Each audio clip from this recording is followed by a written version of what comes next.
There is this idea by Ludwig Wittgenstein that we as human beings play language games.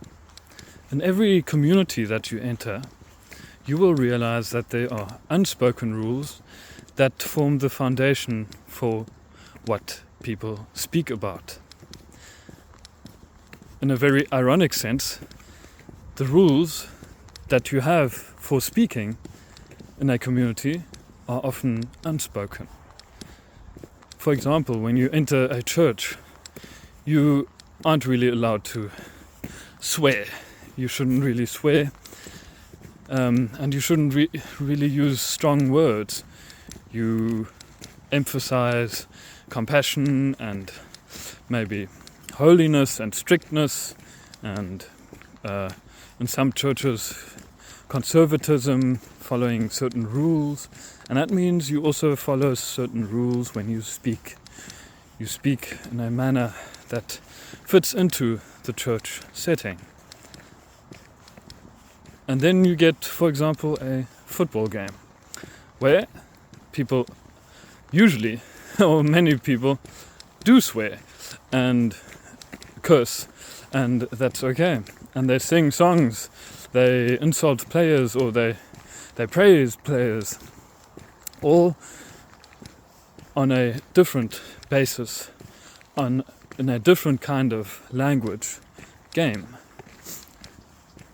Now, the rule books for these language games are interesting to study, because when you go into a community and you realize what they do not want to talk about, the rules that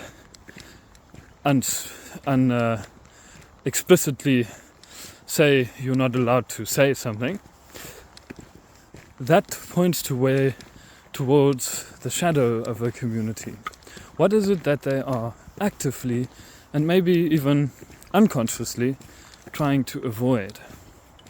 There might have been a trauma, of course, and then they try to avoid the topic of guns,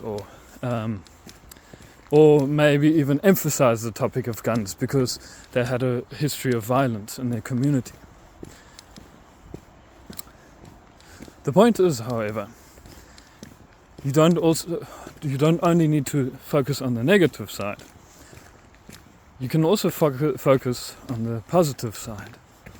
What do these language games, or the rules of the game that you play in a certain setting, for example the church, say about where their heart lies? Basically, what are the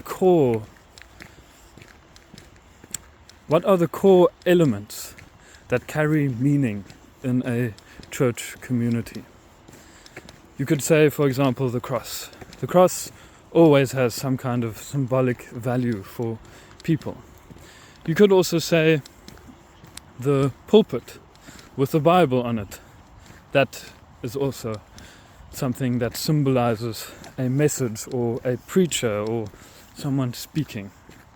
Those are, of course, symbols, but they also indicate the focus points of a community.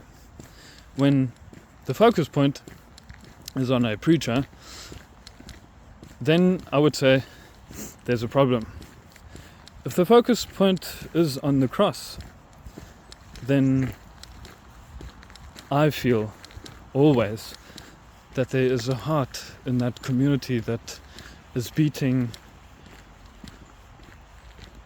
warmly, a heart that is beating with the right kind of rhythm, not motivated by hate or jealousy or shame, but motivated by honesty, truth, and beauty. And now that might sound quite abstract, but I can say, really, in the different churches that I've been to here in Germany, I've realized that there are those churches where they do focus on true compassion, where they really do carry each other when there is sorrow, when someone has lost someone. Because the focus is not wholly on me, myself and I, but on a rule book that has been set by someone different, by Jesus Christ himself, through his life and his teachings.